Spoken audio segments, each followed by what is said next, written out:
তারেক রহমানকে স্বাগত জানাতে স্মরণকালের সবচেয়ে বড় গণসংবর্ধনার প্রস্তুতি বিএনপির। এ নিয়ে আরও খবর জানবো। রাজধানীর পূর্বাচলে জুলাই ৩৬ এক্সপ্রেসওয়ে থেকে আমাদের সাথে যুক্ত হচ্ছেন সহকর্মী মুহাজির হক। মুহাজির, কি অবস্থা? গণসংবর্ধনার প্রস্তুতি কেমন দেখছেন? সব মিলিয়ে একটু জানাবেন। RICL TMX, যুগের পর যুগ স্থাপনা থাকে মজবুত।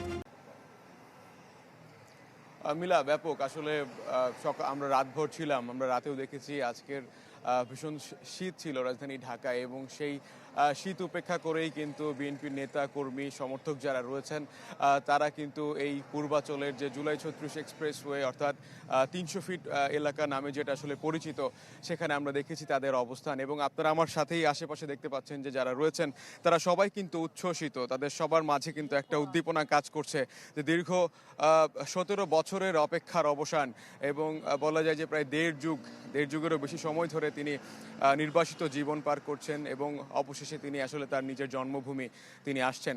এবং এটাকে নিয়ে কিন্তু ব্যাপক প্রস্তুতি, এবং এরই মধ্যে আমরা দেখতে পাচ্ছি যে মঞ্চের যে কাজ প্রস্তুতি প্রায় শেষ, এখন শুধু শেষ সময়ের আনুষ্ঠানিকতা।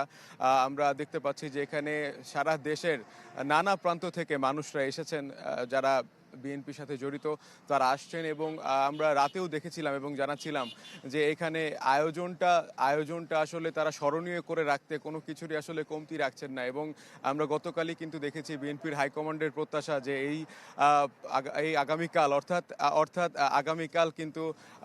আগামীকাল কিন্তু প্রায় ৫০ লাখ মানুষের প্রত্যাশা তারা করছেন এখানে হবে। এবং আপনারা এরই মধ্যে জেনে গিয়েছেন যে তারেক রহমান আসতে আসতে বেলা ১২টা বাজতে পারে, এবং তিনি এসেই এই পূর্বাচলের যে এক্সপ্রেসওয়ে তিনি এই গণসংবর্ধনায় অংশ নেবেন এবং সবাইকে স্বাগত জানাবেন, এবং এটি শেষ করার পর তিনি তার মায়ের কাছে ফিরে যাবেন। মিলা, আছি পুরো দিন, এবং জানাবো হয়তো বা আরও খবরাখবর আপনার মাধ্যমে। এই ছিল এখন পর্যন্ত আমার কাছ থেকে। জি জি মুহাজির, আপনি থাকবেন আমাদের সাথে, আমরা পরবর্তীতে আবার যুক্ত হব।